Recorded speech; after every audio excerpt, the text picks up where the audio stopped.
Hola, hola, buenos días a todos y disculpen la demora. No sé si ya están listos y si me escuchen, por favor. Sí se escucha, doctor. Ok, muchas Buenos gracias. días, doctor. Hola, buen día, buen día. Disculpen la demora, pero ahora sí tuve algún contratiempo, pero bueno, ya estamos acá. Miren, rápidamente les doy los avisos parroquiales, porque resulta que ahorita estoy en esta semana, como ustedes sabrán, inician los cursos de los residentes de nuevo ingreso a la especialidad. Pero también es temporada de que egresan los residentes que terminan ya su especialidad. Entonces, ahorita estoy en periodo de exámenes profesionales. De hecho, en un ratito más vamos a ir a evaluar a algunos compañeros del Hospital General del Norte. Pero el problema para mí va a ser este viernes siguiente, porque el examen es a primera hora. Entonces, les aviso para que con tiempo. El viernes vamos a posponer la clase hasta para el lunes. El día viernes no va a haber clase, ¿sale? Entonces, para que ustedes estén ahí, no se conecten temprano si es que se levantan. Entonces, nada más es un aviso. Dos, ya salió el aviso de los compañeros me solicitaron de alguna manera anexarse a la clase con nosotros, que son alumnos del doctor Ignacio, que por situaciones ya saben que falleció. Bueno, pues su grupo quedó ahí un poquito con algunas situaciones de la materia. Y el día de ayer ya nos dieron el aviso oficial de que bueno, se van a anexar con nosotros. Entonces, pues son 3 alumnos los que tengo ya anotados. Entonces ya nada más para que, pues en su momento yo ya les voy a avisar para hacer la primera evaluación y bueno, desde luego ponernos en parejo con los demás. Y además, bueno, el compañero que no presentó examen, bueno, pues también lo haremos junto con estas compañeros. ¿De acuerdo? Entonces ya les voy a avisar con anticipación. Lo más probable es que lo hagamos el próximo lunes, pero sí será en un horario es- que no sea en la hora de clase, ¿no? Pues para evitar perder esta horita que tenemos designada para la clase. Entonces, pues ya nada más era avisarles esas cuestiones. No sé si alguien, con respecto sobre todo a lo de la materia, de los que se anexan ahorita, tengan alguna duda, alguna pregunta.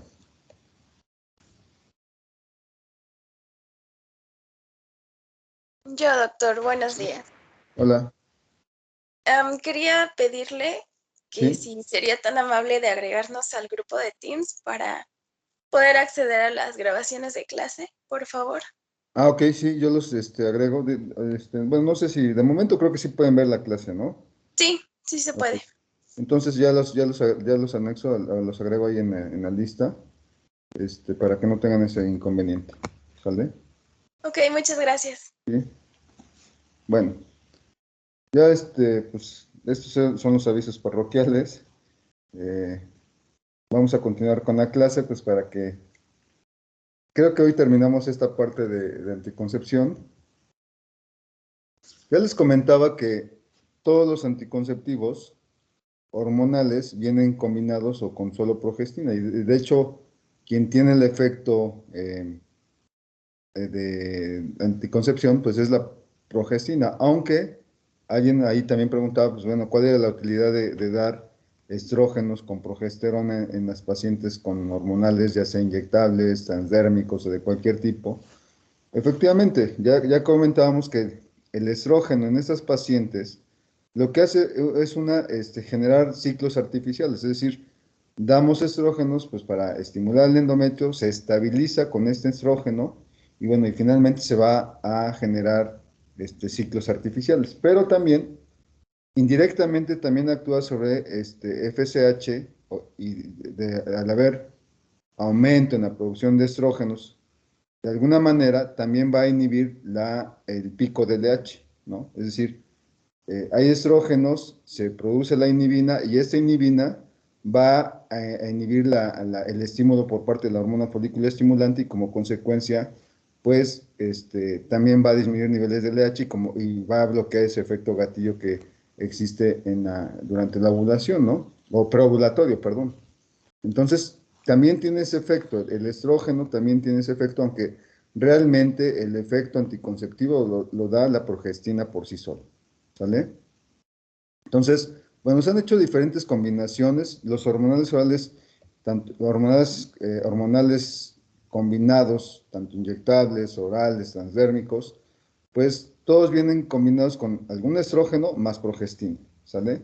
Y hay hormonales a base de pura progestina, que son las que podemos ocupar en las pacientes, por ejemplo, de un puerperio inmediato o de estas, pues, evento obstétrico, porque carecen de estrógenos. Y al no tener estrógeno, bueno, se evita ese efecto trombótico de los estrógenos, ¿no? Entonces, por eso es que sí podemos administrar hormonales en la paciente puérpera, sí, pero a base de progestinas, no combinados, ¿de acuerdo? Algunos de estos hormonales pues pueden ser desde transdérmicos, como el parche, ¿no? Este hormonal que se va a aplicar una vez por semana. Habitualmente pues está hecho a base de norgestamina y etinilestradiol, ¿sale? Este está recomendado en pacientes que no tengan problemas de sobrepeso, porque a veces la absorción se da a través de la piel, y cuando tienen un tejido celular subcutáneo de forma importante, disminuye la absorción del hormonal, y esto de alguna manera puede bajar la eficacia de este hormonal, ¿sale? ¿Cuál es el mecanismo de acción de todos los hormonales a base ya sea de estrógenos o progestina? Como ya les comentaba, la progestina es, digamos, quien condiciona esta situación de anovulación. ¿Cómo la va a suprimir? Al elevarse o a tenerse niveles altos de progesterona o la progestina, pues lo que va a hacer es inhibir la liberación pulsátil de GnRH a nivel del sistema nervioso central, y como consecuencia pues va a inhibir la producción de FSH, LH, y evitar ese efecto gatillo para la ruptura folicular. Entonces, la progestina es la que va a suprimir la ovulación. A nivel del endometrio, al modificar la producción de FSH y LH, pues va a disminuir también esa producción de estrógenos a nivel ovárico, y su acción a nivel endometrial, pues ya no va a generar ese endometrio receptivo para el embarazo, ¿vale? Y además, a nivel cervical va a ser un moco muy, muy grueso, poco penetrable para el espermatozoide, y va a impedir el paso del espermatozoide a nivel cervical. Esos son todos los tres mecanismos por los cuales la progestina actúa y permite que no se logre el embarazo. Pueden tener eficacias muy altas, hasta el 99%, ¿vale? Siempre y cuando se ocupen de forma adecuada, ¿de acuerdo?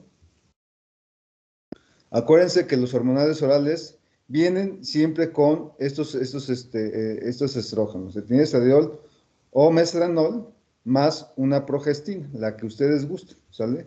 Y los hormonales también pueden ser a base de pura eh, a base de pura progesterona, que son también derivados de la 19-norepinefrina, ¿sale? O bien, como pueden ser el inestrelol, levonorgestrel, desogestrel. O sea, hay varias combinaciones de etinilestradiol o mestranol, más la progestina, que pueden ser estas combinadas con los estrógenos, ¿de acuerdo? Estas son las progestinas, que son derivadas de la 19-norepinefrina y de la 17-hidroxiprogesterona. La desventaja de estas, de la 19-nortestosterona, es que como son derivadas de un andrógeno, digamos que sí pueden tener ese efecto androgénico. Esa es la cierta desventaja. Entonces, al administrarlos, pues pueden tener efectos como el acné, aumento de peso, incluso aumento del vello facial. Esto, desde luego, puede ser un efecto secundario de la administración de estas progestinas. No en todas sucede, pero sí se puede dar este efecto, digamos, androgénico. Ahora, muchas pacientes rechazan el uso de hormonales como método de planificación familiar porque, ¿qué les dicen? No, es que voy a subir de peso, no sé qué. Se le atribuye el aumento de peso en las personas con la administración de progesterona alrededor, se está bien documentado que se aumenta alrededor de 2 kilos en el lapso de un año, ¿sale? Ya lo demás que se gane no es por el hormonal, ¿eh? Ya es por que aumentan su ingesta calórica. Sin embargo, también tiene otro efecto, por ejemplo, de los derivados de la 17-hidroxiprogesterona, es que sí puede aumentar el apetito. Ese es un problema, ¿no? Y entonces, pues bueno, le echan la culpa al hormonal, aunque en realidad es el aumento en cuanto a la ingesta calórica. Sí pueden aumentar un poquito de peso, pero lo que está documentado es alrededor de 2 kilos en el lapso de un año, ¿sale? Ya, más allá de eso, pues no es el hormonal, ¿no? Tiene que ver con la cantidad de alimentos que se tomen, la cantidad y el tipo de ejercicio que se está haciendo habitualmente. Pues dentro también de los inyectables, estos habitualmente pueden ser también hormonales combinados o bien a base de pura progestina, ¿no? Estos inyectables vienen con estradiol, ¿sale? Todos vienen con estradiol y alguna progestina, ya sea cipionato, valeriato, enantato, o bien la pura progestina sola, como la norethisterona, el acetato de medroxiprogesterona. Estos también son muy eficaces, tienen eficacias tasas tan altas del 99%. Realmente la anticoncepción y sobre todo a base de hormonales, la eficacia es muy buena, siempre y cuando se ocupen de forma adecuada y sean reguladas en el uso de estos hormonales.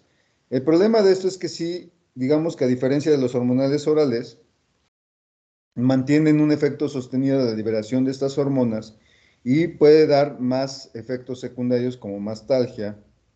El incremento ponderal que ya les comentaba está asociado al uso de la progestina e irregularidades menstruales, que es a veces la mayor causa de abandono de los hormonales.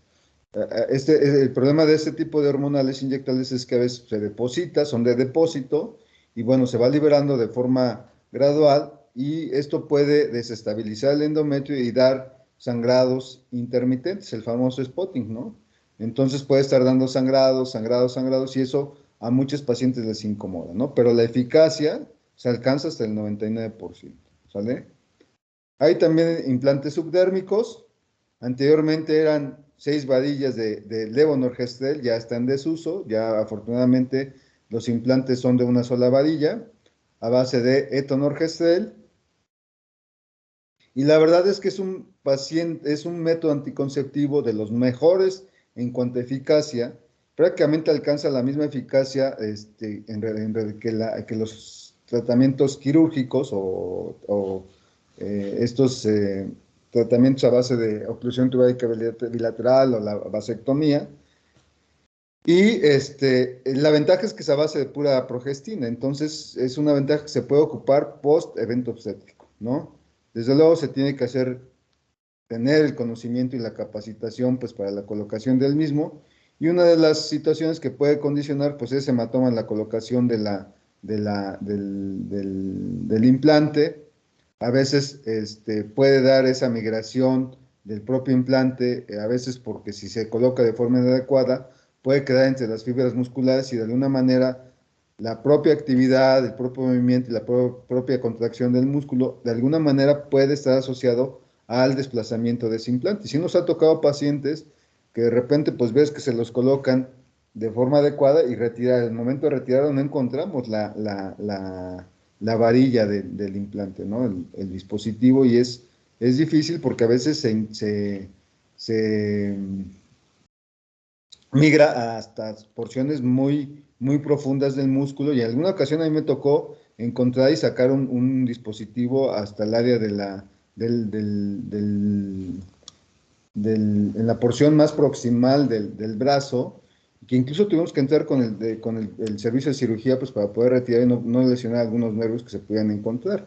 Entonces es un problema, entonces siempre hay que tratar de colocarlo y de forma adecuada pues para evitar este tipo de problemas. Vean, el tamaño del dispositivo es más o menos aproximadamente como el de un cerillo, no sé, e incluso del diámetro es muy parecido, es un dispositivo muy flexible, y afortunadamente también ya se han modificado los dispositivos para la aplicación de este implante.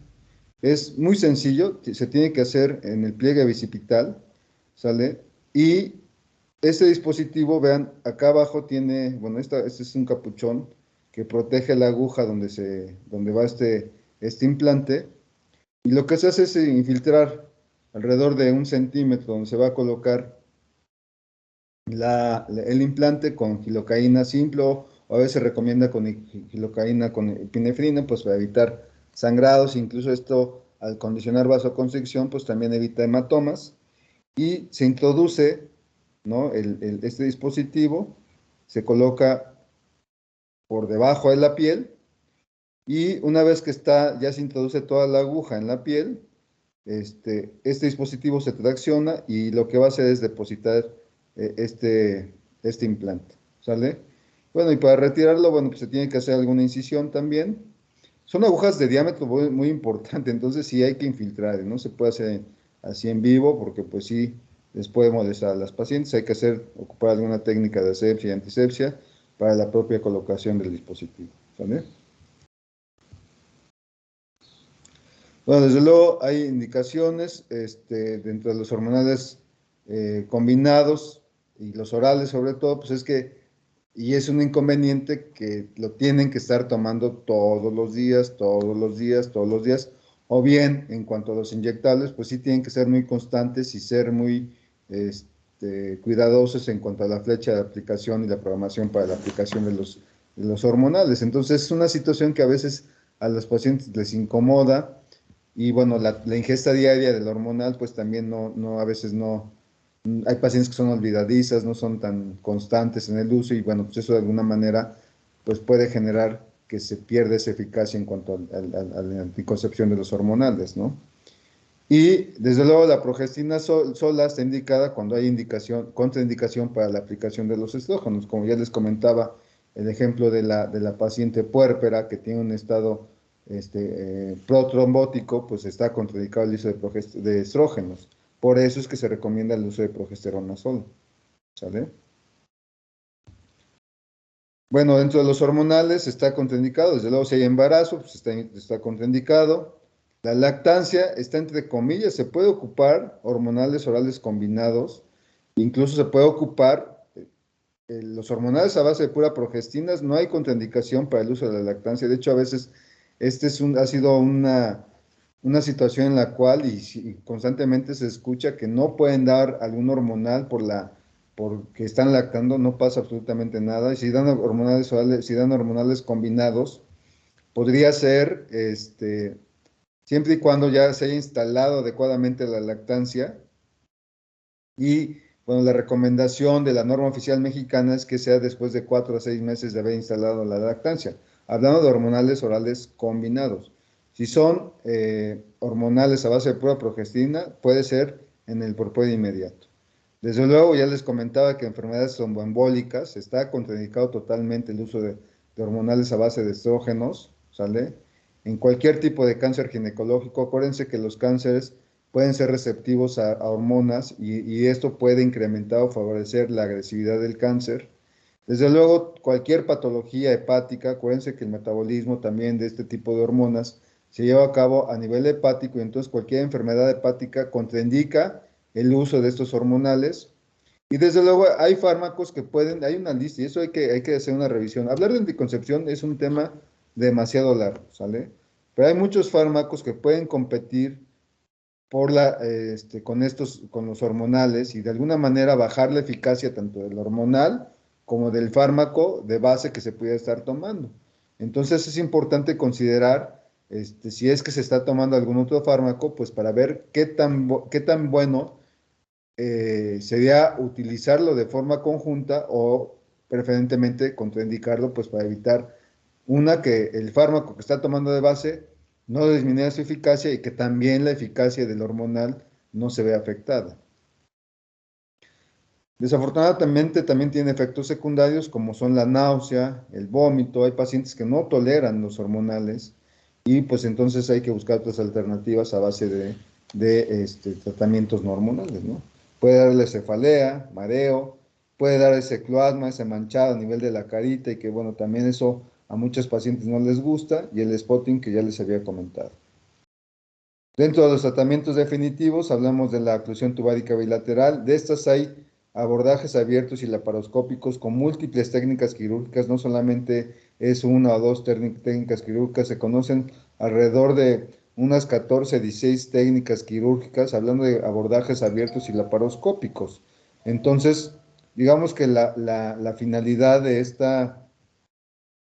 abordaje, bueno, pues es ocluir la salpinge en diferentes porciones anatómicas de la misma, pues para evitar el paso de el espermatozoide a través de la salpinge. Entonces esto es más mecánico, ¿no? Aunque también puede tener su falla. Es lo que yo les comentaba en el caso que les presenté la ocasión pasada. Puede tener su falla. Entonces es importante que nosotros hagamos saber a las pacientes que a pesar de ser un método definitivo, existe la posibilidad de embarazo, ¿no? Aunque, hablando de efectividad, pues son de los más eficaces, ¿no? Y la otra es la vasectomía, ¿no? Que se hace con o sin bisturí. Bueno, lo que se hace es cortar el conducto deferente. La diferencia de que se haga con o sin bisturí es que el que se haga sin bisturí se ocupa una tijera que se llama tijera de Lee. Y lo que se hace, no sé si ustedes conozcan esas tijeritas de quitapuntos, pero es muy parecida a la tijera, esta tijera de Lee. Y lo que hace es que tiene un ganchito, se localiza el conducto deferente y con ese ganchito que tiene la propia tijera, se tracciona el conducto deferente y se corta, ¿no? Y bueno, desde luego se tiene que ocluir, pues para evitar el paso del espermatozoide. Acuérdense que la vasectomía, a pesar de que se haga, tenemos que documentar que se haga una espermatoscopía después, espermatobioscopía, después de la realización del procedimiento quirúrgico, porque pueden todavía haber paso de espermatozoides durante un lapso de 4 a 6 meses posterior a la realización de la cirugía. Y entonces, si no se tiene el cuidado y si no se documenta que ya la espermatobioscopía se reporte en ceros, existe la posibilidad de embarazo, ¿no? Y ya después de eso, pues es muy raro. Ya si se llegan a embarazar las pacientes con vasectomía, bueno, pues ahí tendríamos que echar mano, o más bien las pacientes pudieran haber echado mano de Sancho, ¿no?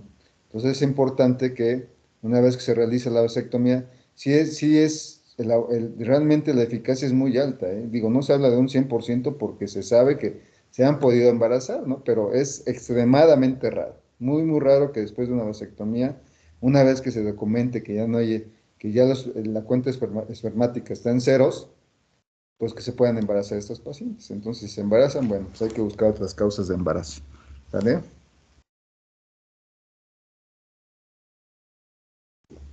Bueno, dentro de estas indicaciones para los tratamientos definitivos, existe, bueno, pues desde luego que existe esa cuestión de paridad o fertilidad satisfecha, ¿no? Si no se han definido, a veces es mejor no realizarla, ¿no? Porque finalmente, si no hay, no hay convencimiento en la misma, ya decíamos que para tomar la decisión del uso de algún método anticonceptivo tienen que estar bien informados y no tiene que ser bajo presión, ¿sale? Entonces tienen que estar convencidos de que realmente ya quieren un tratamiento definitivo, porque a veces ya la reversión de estos tratamientos quirúrgicos, pues se puede realizar, pero realmente la eficacia de este tipo de cirugías para recanalización tubárica, pues es realmente difícil, ¿no? Y la probabilidad de éxito también es muy baja. Entonces, sí tenemos que ser muy, muy persuasivos y muy insistentes en la paciente que realmente ya tenga el convencimiento. Que hay alguna razón médica que contraindique el procedimiento quirúrgico, esas pacientes, por ejemplo, nos han tocado pacientes que desean OTB, pero que están chocadas por cualquier razón y que a lo mejor esto inhibe o contraindica el procedimiento, es más el riesgo de complicarse por este procedimiento, pues bueno, pues hay que esperarse a que esta paciente se estabilice para poder hacer una OTB, ¿no? Y otra indicación importante es el retraso psicomotriz. Desafortunadamente, estas pacientes que no tienen o que tienen este problema de retraso psicomotriz, pues son pacientes vulnerables y son expuestas al abuso sexual. Y bueno, pues nos pueden llegar pacientes embarazadas con este tipo de problemas. Entonces, la recomendación es que si se tienen pacientes con retraso psicomotriz, es proponer tratamientos quirúrgicos, pues para evitar embarazos en este tipo de pacientes. Desafortunadamente, pues así como hay gente muy buena, pues también hay gente muy mala, ¿no? Entonces, pues esa es otra situación. Desde luego, ya les decía que si hay contraindicaciones médicas como procesos sépticos importantes, contraindicaciones quirúrgicas como situaciones a lo mejor problemas de displasia sanguíneas, problemas en cuanto a hemoglobinas, cualquier situación que contraindique, bueno, pues no se puede realizar. Así que hay que ponerlo en la balanza y ver qué es lo que más conviene en estas pacientes, ¿no? Desde luego en el varón, pues cuando hay criptorquidia, pues si ya tienen antecedentes también de cirugías testiculares, problemas de impotencia o varicocele, bueno, primero hay que tratar el problema de base y si en algún momento se indica el tratamiento quirúrgico como la vasectomía, pues hará, ¿sale? ¿Alguien me podrá decir qué es el índice de Pearl?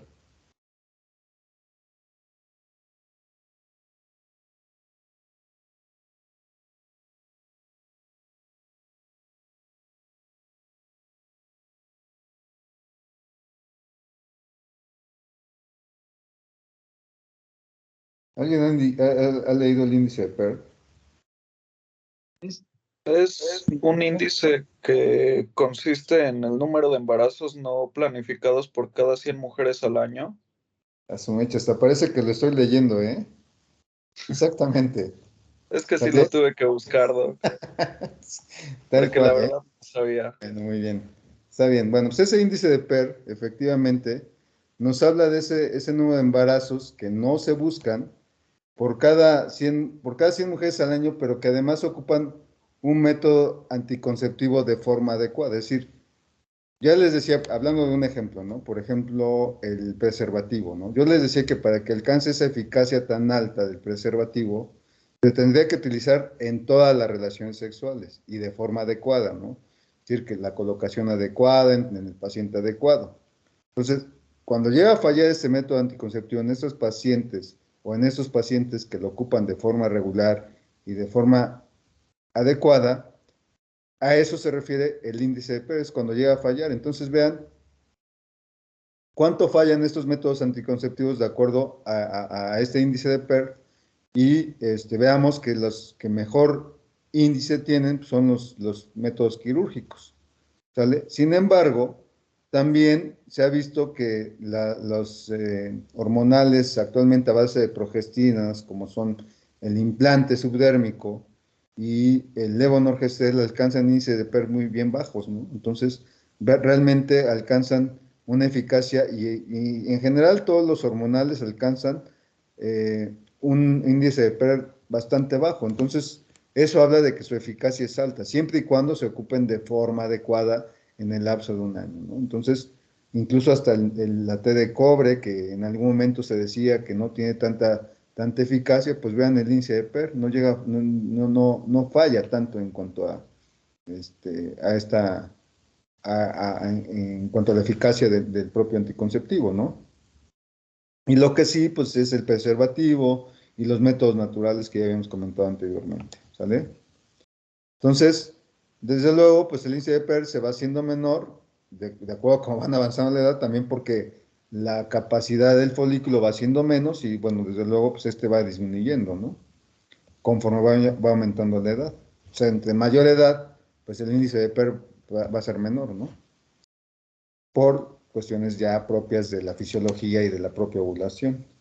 Y bueno, desde luego hay métodos más recientes, ¿no? Ya no tan recientes, como los parches transdérmicos, que son a base de una progestina más estradiol, el Nuvaring, que es el anillo con liberación de progestina, y bueno, hay otros intentando estudiar métodos que inhiban la espermatogénesis. Hasta la fecha, pues no, desafortunadamente no, el hombre en ese sentido no ha participado en que se pueda ocupar estos métodos pues que inhiban la espermatogénesis, ¿no? Ojalá se logre a manera de que haya esos métodos ya para el factor masculino. Dentro del Nuvaring es un anillo que se va a ocupar por ciclo, ¿no? Su efectividad, bueno, su uso es por 3 semanas y se descansa durante una semana. Y lo que se libera es 15 microgramos de etinidestradiol más 100 microgramos de etonorgestel. O sea, vean que es una combinación de un estrógeno con una progestina. Y, bueno, pues a lo mejor ahí la incomodidad pues es tal vez la colocación del propio anillo anticonceptivo, pero también alcanza buena eficacia. Sin embargo, bueno, en la práctica diaria, donde yo he visto, y esto se los digo como una experiencia, y no quiere decir que esto sea, acuérdense que todo esto tiene que ser medicina basada en evidencias, tiene que haber estudios que demuestren la eficacia de estos métodos anticonceptivos. Sin embargo, en la práctica diaria y en la práctica que yo he tenido, de los métodos anticonceptivos a base de hormonales combinados, este es el que he observado que tiene más índice de falla.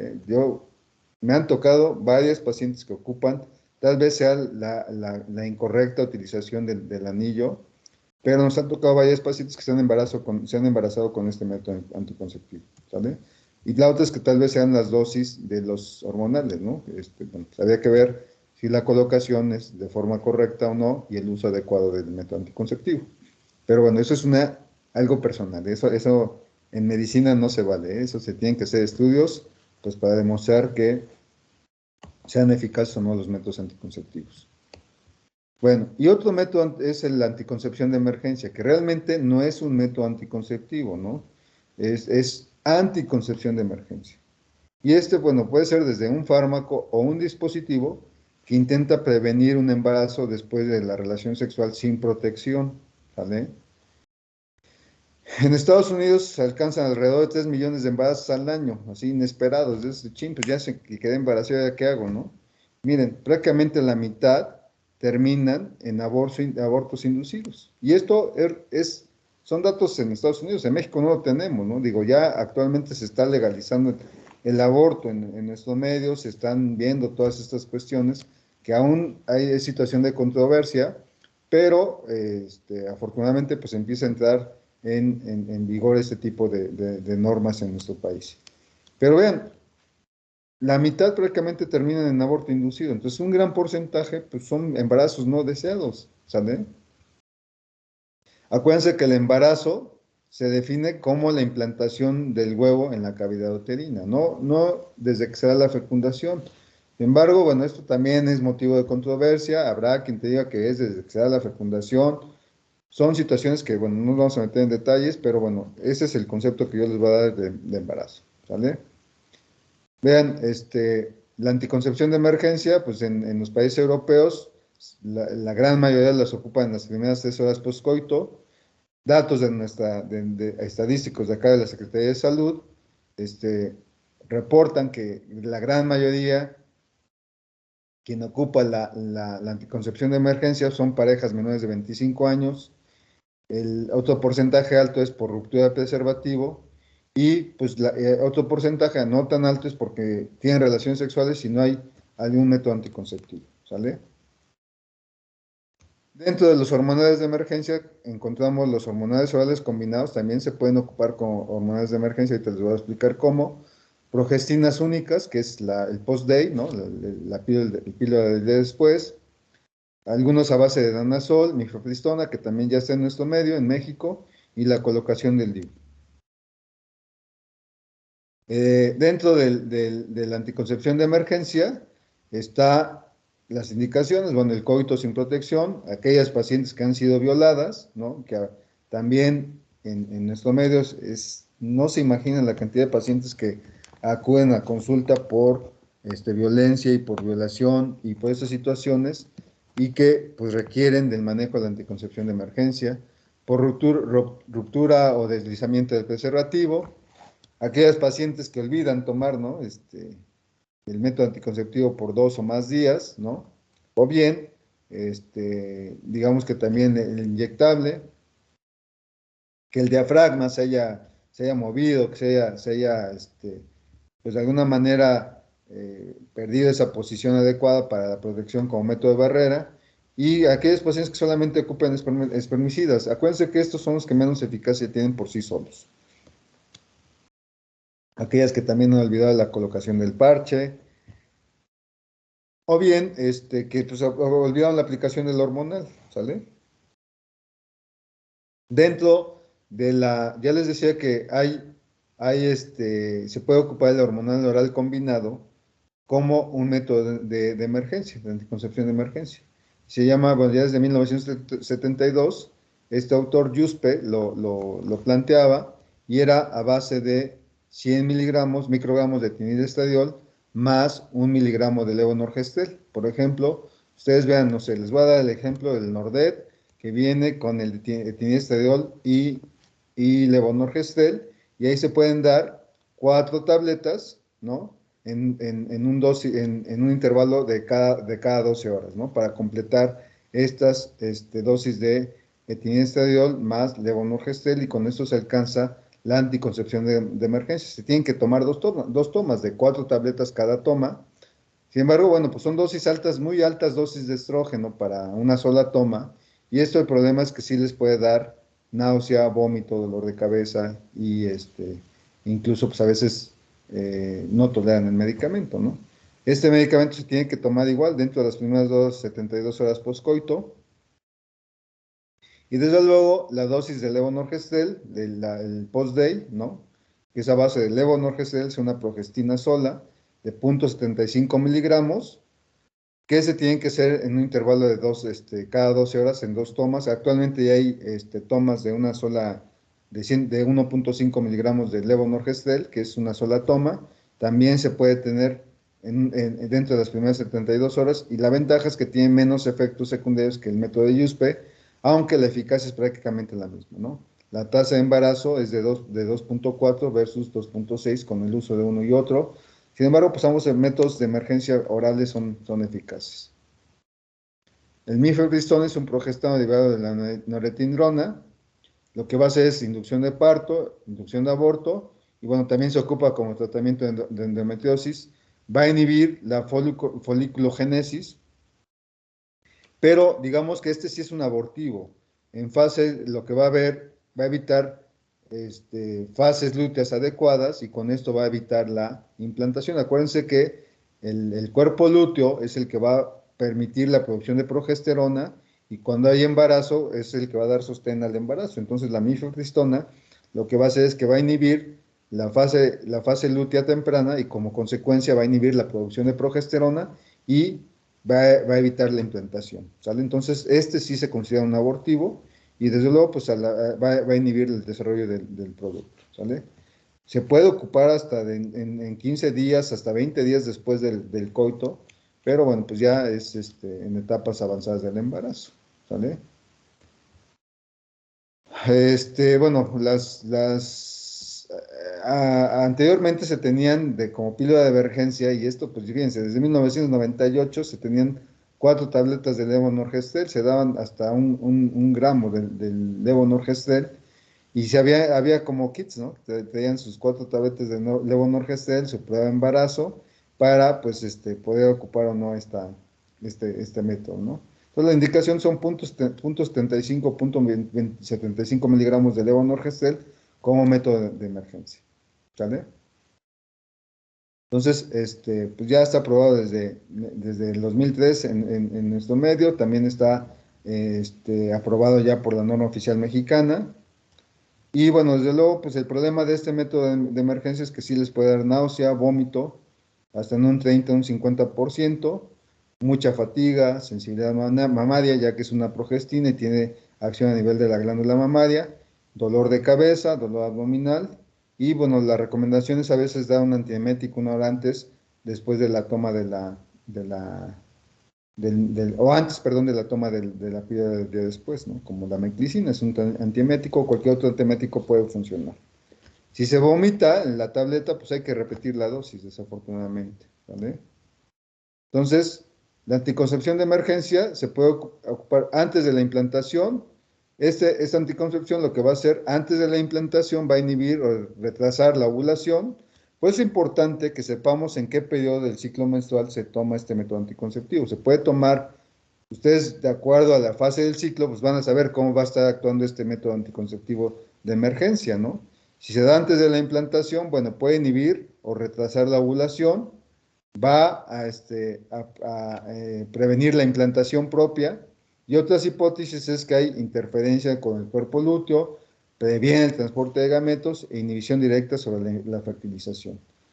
Digamos que esta implantación, sobre todo a base de progestina sola, no va a interrumpir un embarazo ya establecido. Es decir, una vez que ya se implantó el embarazo, porque hay pacientes que se toman la píldora de emergencia mucho tiempo después, una vez que ya ha sido el embarazo y que ya se implantó, y a veces es común que van con algún médico que les asesore y les dice, oiga, deme algo pues para que yo pueda abortar, ¿no? Y entonces les dan algunas dosis de progestinas. Por sí solas, estas no van a conducir, no van a inducir aborto. Los pacientes, acuérdense que quien sostiene al embarazo es la progesterona. Entonces, si ya se implantó, no va a interrumpir el embarazo. De hecho, va a ser progesterona que de alguna manera puede incluso hasta sostener aún más el embarazo, ¿no?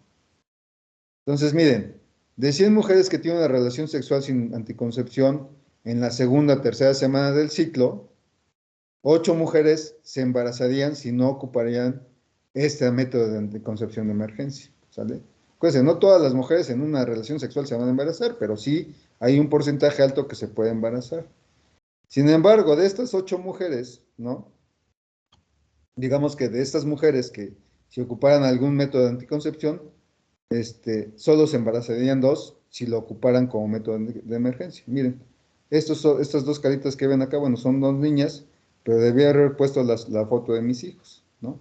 Nos falló el método, pues ahí están mis hijos, ya afortunadamente vivo sanos, ya todos son unos adolescentes, pero en aquella época pues no estaba muy de moda la anticoncepción de emergencia. Entonces, no sé si tengan alguna duda, alguna pregunta.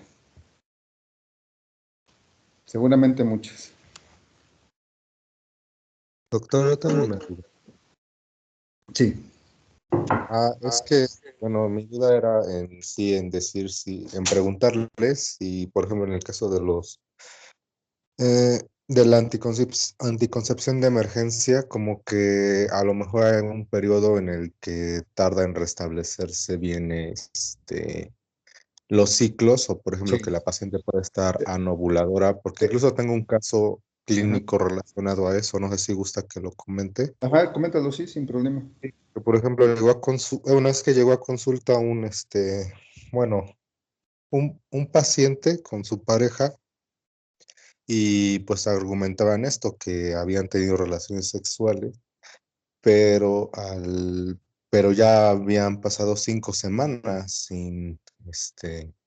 pues sin que, o sea, volviera a arreglar la paciente. Ujú. Ya en privado, pues el hombre, o sea, su pareja hombre, el masculino, tenía la inquietud de que quizá le había sido infiel su pareja. Ajá, Pero entonces ahí era la pregunta, bueno, ellos solo argumentaban que habían utilizado la que se conoce la post-day, ajá. pero no sé si se puede argumentar en ese caso ahí que sea algo más debido al anticonceptivo, no tanto por otra cuestión, o Sí, a lo mejor puede ser sí. una ovulación que ya tenía la paciente. Es que es lo que, bueno, primero, antes que nada, si ya tuvo un retraso importante, a lo mejor 5 semanas, siempre hay que descartar embarazo. Yo supongo que en estas pacientes, en la que tú me comentas, ya estaban, no había embarazo, o sea, no se documentó embarazo. Eh, bueno, hasta ese momento no, No. y anterior, ajá, no, como que no, no. Digamos que no está embarazada, ¿no? Este, Acá es importante que, acuérdense que la anticoncepción de emergencia, básicamente el post-day, es una progestina por sí sola. Entonces es importante que ustedes se den cuenta en qué fase, y eso es importante preguntar, ¿cuándo fue la fecha de última regla, ¿no? Porque acuérdense que en la primera fase del ciclo se producen estrógenos, estimulan la proliferación del endometrio, y en la segunda fase del ciclo, una vez que se da la ovulación y se produce progesterona, bueno, se produce un endometrio secretor, ¿sale? Si hay embarazo, pues la progesterona es lo que va a sostener el embarazo. Por eso les decía, una vez que se instala ya el embarazo y nosotros damos una post-day, pues no va a servir de nada. Ya no va a abortar la paciente. De hecho, puede darle hasta más sostén al propio embarazo, ¿no? Pero si no hay embarazo, pues la progesterona se contrapone al efecto de los estrógenos y como consecuencia va a venir el sangrado, ¿sale? Entonces, ¿qué sucede? Si la paciente tomó el post-day en la primera fase del ciclo, o en las primeras días del ciclo menstrual, es decir, 5, 6, 7 días del ciclo menstrual, y tomó el post-day, pues desde luego que va a inhibir la secreción o la producción de estrógenos, porque acuérdense que la progestina actúa a nivel del sistema nervioso central, inhibe la liberación pulsátil de GnRH y como consecuencia FSH-LH y va a disminuir la cantidad de estrógenos a nivel ovárico. Entonces, ¿qué sucede? Al dar el post-day, son dosis altas de progestinas, al dar el post-day, pues ya no va a producir estrógenos. Y entonces, ¿qué va a suceder? Si lo tomó en la primera fase del ciclo menstrual, pues es muy probable que si se tomó la progestina, va a inhibir la producción de estrógenos y se puede, digamos, prolongar el ciclo menstrual y hacer ciclos más largos. Y yo creo que pudo haber sido lo que pasó en el caso que tú me comentas, ¿no? Es difícil saberlo porque no sabemos en qué momento, en qué etapa del ciclo lo tomó. Pero es muy frecuente que les pase esto a las pacientes que toman post-day. Oiga, es que tomé post-day y no embarazada y ya están angustiadas porque no reglan. Hay que ver en qué fase del ciclo la tomaron y a veces también contribuye el propio estrés de saber que están embarazadas o no. Y eso también inhibe la liberación pulsátil de GnRH y eso de alguna manera puede retrasar la menstruación. Ahora, si la progestina se la toma posovulatoria y no hay embarazo, pues ¿qué es lo que vamos a hacer? Bueno, pues vamos a deprivar el endometrio y muy probablemente podamos adelantar el sangrado, ¿sale? Pero depende mucho en la etapa del ciclo menstrual en la que tome el hormonal. Ahora, esas pacientes que son irregulares es difícil saber si estuvieron en la primera etapa, en la fase proliferativa o en la fase secretora, pero muy probablemente esas pacientes anovuladoras crónicas que vienen con retrasos menstruales, que hacen oxomenorreas, ¿no? De alguna manera, si tú le das una progestina y está ovuladora, pues es muy probable que primero no esté embarazada y que le cueste embarazarse. Pero si tú le das la progestina y es anovuladora, es muy probable que a la administración de la progestina, la píldora de emergencia, pues la hagas sangrar porque deprivas esa producción excesiva de estrógenos y como consecuencia van a presentar sangrado, ¿no? Es como si tú dieras esa prueba de privación con progesterona en la paciente con amenorrea, ¿no? Entonces sucede lo mismo. Entonces tendrías que ver exactamente en qué etapa del ciclo pudiera estar tomando este post-day, ¿no? No sé si quede clara ahí o aclare esa parte de tu pregunta. Sí, doctor, gracias. ¿Sí? Que también en este caso, como que tenían estos pacientes, o sea, usaban solo ese método y también Ajá. yo creo que eso contribuyó mucho Claro, porque es pura progesterona, ¿no? Y eso puede retrasar el sangrado necesariamente. Acuérdense, si yo doy un hormonal a base de pura progestina, acuérdense que esto inhibe la liberación de GnRH y al liberar la liberación pulsátil de GnRH, pues toda la cascada en la producción de hormonas se puede inhibir. Y por ejemplo, si ustedes dan, no sé, una anticoncepción trimestral a base de pura acetato de medrosa y progesterona, es muy probable que estos pacientes caigan en amenorrea. Lo mismo sucede con el levonorgestrel, que es el Diumirena, el etonorgestrel, que es el implante subdérmico. Son progestinas. Y si lo vienen tomando de forma constante, pues seguramente van a estar retrasando su menstruación, ¿vale? Pero no es lo más recomendable, ¿eh? En estos pacientes hay que recomendarles algún método ya, o sea, digamos ya de forma regular, porque como bien les decía en la plática, la presentación, la anticoncepción de emergencia es de emergencia, ¿sale? Si no quieren embarazarse, bueno, pues mejor ofertarles algún otro método que les acomode mejor de acuerdo a sus condiciones, ¿no? sí, claro, sí, ¿Vale? doctor. Bueno, Muchas ¿alguien gracias. más? Sí, Sí. buenos días. Hola. Solo quería preguntarle que el uso de anticonceptivos hormonales, por ejemplo, ¿en qué patologías podría estar asociado? ¿Podríamos relacionarlo? Es decir, como no entiendo tu pregunta. Ajá, no sé cómo, si en una ocasión, no sé, alguna enfermedad, uno podría considerar dentro de la historia clínica de esa enfermedad el uso prolongado de algún tipo Bueno, de... sí. Bueno, ¿Sí? el anticonceptivo oral combinado, por ejemplo, incluso se habla de que tiene cierto efecto protector contra el cáncer de ovario, ¿no? Pero, por ejemplo, si tú das, de hecho, la anticoncepción por sí sola no hay estrógeno solito, ¿no? Pero, por ejemplo, esos pacientes que ya tienen antecedentes, por ejemplo, de alguna patología hepática, o, por ejemplo, esos pacientes que ya tienen algún cáncer, ya llámese de mama de endometrio, pues no es recomendable darlas porque acuérdense que pueden tener receptores a estrógenos y desde luego de alguna manera también puede exacerbar el cuadro oncológico. Y otra cuestión que también se ha asociado frecuentemente y recientemente hay muchos estudios ya con el uso de la progestina a base de acetato de hidroxiprogesterona. De hecho, hay muchos estudios que han estado demostrando que el acetato de hidroxiprogesterona pudiera estar asociado por periodos muy prolongados, asociado a cáncer de mama, ¿sale? Entonces hay que buscar alternativas. Depende de cada paciente, depende de las condiciones de cada paciente, pero digamos que un ejemplo podría ser ese, ¿no? El uso de la progesterona asociado a cáncer de mama, ¿no? Sobre todo acetato de hidroxiprogesterona. Ah, sí, sí, era eso. Bueno, ¿Vale? gracias. ¿Alguien más? Yo, doctor, tengo una pregunta. ¿Sí? En pacientes que tengan enfermedad tromboembólica, ¿pueden utilizar anticonceptivos a base únicamente de progesterona? Sí, sí, progestina sí. Pero si hay no estrógenos, porque acuérdense que son protrombóticos y esos pueden formar más trombos y, bueno, condicionar problemas graves o severos, incluso hasta matar a los pacientes, ¿no? Porque hacen trombos, embolias pulmonares o embolias a distancia que pueden complicar a los pacientes. Entonces, sí, ya va a ser pura progestina. Gracias, doctor. Sí. Bueno, Doctor, ya son los... ajá, ¿alguien más? rápido. Y entonces, la oclusión tubaria sí es reversible. O sea, sí se Sí es pudiera. reversible, pero la eficacia de la cirugía de recanalización tubárica es extremadamente baja la probabilidad de que quede 100% permeable.